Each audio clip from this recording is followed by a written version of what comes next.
High, আমি অনুশ্রী। আর আজকে ছিল নীল ষষ্ঠী, তাই আমি আর মা পুজো দিতে যাচ্ছিলাম, আর এটা ছিল আমার আজকের আউটফিট।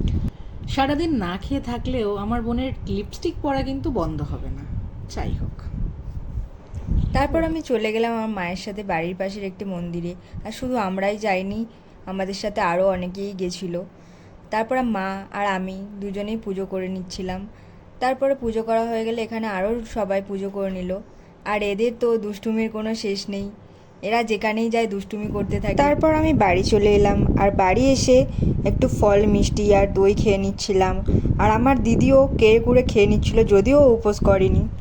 উপোস করিনি তো কি হয়েছে, খেতে তো কারোর মানে নেই, তাই আমিও ফল খাচ্ছিলাম। তোর কি হয়েছে তাতে? তাও এটা তোর খাওয়া উচিত না। এটা আবার কোথায় লেখা আছে? আমি তো খাবোই। তার কিছুক্ষণ পর সন্ধ্যাবেলা আমার সাবু মেখেছিল, আর সাবু মাখাতে আমার দারুণ লাগে। তো এই ব্লগটা এই পর্যন্তই আজকের মতো। টাটা। টাটা।